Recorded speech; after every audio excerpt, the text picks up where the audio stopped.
Hello everyone, welcome to our channel complete guide. आज की video में हम डिस्कस करेंगे बाल लीला का तीसरा भाग, जो कि सूरदास जी द्वारा लिखा गया है। बलदेव और कृष्ण अन्य ग्वाल बालों के साथ बाहर खेलने जाते हैं तो बलदेव भिन्न भिन्न प्रकार से उन्हें चिढ़ाते हैं। श्री कृष्ण अपने बड़े भाई बलदेव की शिकायत करते हुए अपनी माता से कहते हैं कि मैया, बलदेव भैया मुझे चिढ़ाते हैं। वो मुझसे कहते हैं कि यशोदा माँ ने तुझे जन्म नहीं दिया है बल्कि किसी से मोल लिया है, तो फिर इस गुस्से के कारण मैं खेलने भी नहीं जाता हूँ। तो फिर वो बार बार उनसे पूछते हैं अपनी माता यशोदा से कि मेरे माता पिता कौन है? तू नंद यशोदा का बेटा तो है ही नहीं, हो ही नहीं सकता, क्योंकि तू सांवला रंग का है जबकि वे दोनों गोरे हैं। यह सब सुनकर यशोदा मैया जो है वो अत्यंत प्रसन्न होती। फिर यशोदा मैया जो है वो कृष्ण के सवाल से कहती है कि बलदेव तो जन्म से ही दुष्ट है, वह तुझे चिढ़ा रहा है।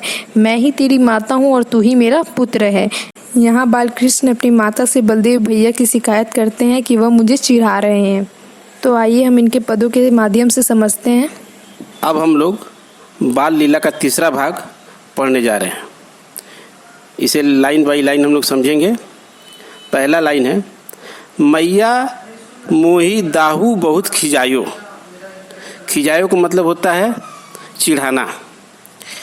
मतलब कृष्ण भगवान अपने माँ से बोल रहे हैं कि मैया दाऊ, दाऊ का मतलब हो गया भैया, बलराम भैया। मैया दाऊ भैया मुझको बहुत चिढ़ाते हैं। चिढ़ाकर वो क्या कहते हैं, दूसरी लाइन में समझेंगे। मुझसे कहत मोल को लीन हो, तू जसुमती कब जायो। मुझसे कहते हैं कि तुम तो मोल लिए हुए हो, मतलब कि खरीदे गए हो। तुम जसुपति कब जायो, तुम कहा करो यही ऋषि के मारे, खेलन हो नहीं जात। इसमें यही का मतलब इस, ऋषि का मतलब गुस्से में।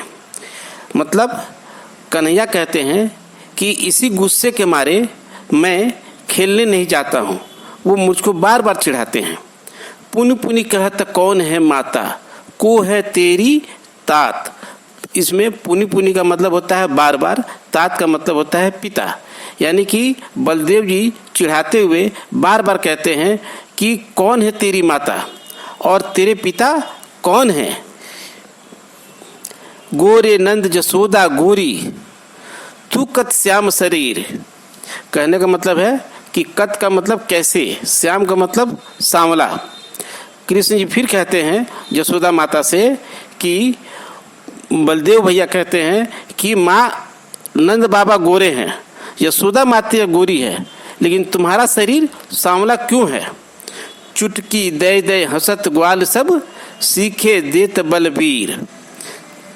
चुटकी दे दे का मतलब कि चुटकी मार मार कर, सीखे मतलब सिखाना।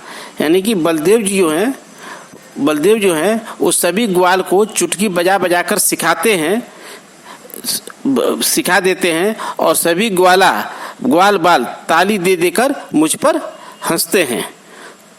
तू मोही को मारन सीखी, दाऊ हुई कबहु न खींचे। कृष्ण कहते हैं यशोदा मैया से कि माँ तुम सिर्फ मुझे ही मारना जानती हो, दाऊ को कभी नहीं डांटती हो। यहाँ खींचे का मतलब होता है डांटना, सीखे का मतलब होता है सिखाना। तुम मुझे डांटती हो और भैया को कुछ भी नहीं बोलती हो। मोहन मुख रिस की ये बातें, जसुमती सुन सुन रीझे। रीझे का मतलब होता है खुश होना, प्रसन्न होना। मोहन के मुख से, यानी कि बाल कृष्ण के मुंह से ये सब बातें सुनकर मैया बहुत खुश होती है, उन्हें आनंद आता है। छोटे बालक के मुंह से ऐसी सारी बातें सुनकर उनका मन बहुत प्रसन्न होता है। सुनहु कान बाल ब्रद चबाई, जन्मत ही को धूत। माता कहती है जन्मत, जन्म से ही। यहाँ इस लाइन में जन्मत का मतलब होता है जन्म से ही, धूत का मतलब होता है दुष्ट। माता कहती है सुनो कन्हैया, तुम्हारे जो भैया हैं बलदेव भैया, वो जन्म से ही धूत है, दुष्ट है, बदमाश है। उनकी बातों पर तुमको ध्यान नहीं देना है। सूर श्याम मोहि गोधन की सौ, हो मातू पूत। मैया कहती है कि यहाँ इस लाइन में सौ का मतलब होता है सौगंध, हों का मतलब होता है मैं। मैया कहती है कन्हैया से कि मैं कसम खाकर कहती हूँ। किसकी कसम खाती है? गाय की, गोधन की। गोधन की कसम खा के कहती है कि मैं ही तेरी माता हूँ और तू ही मेरा पुत्र है, तू मेरा ही लड़का है। मैं गायों की सौगंध खाकर कहती हूँ कि मैं तेरी माता हूँ और तू मेरा पुत्र है। अब तीसरा पैराग्राफ यहाँ समाप्त होता है।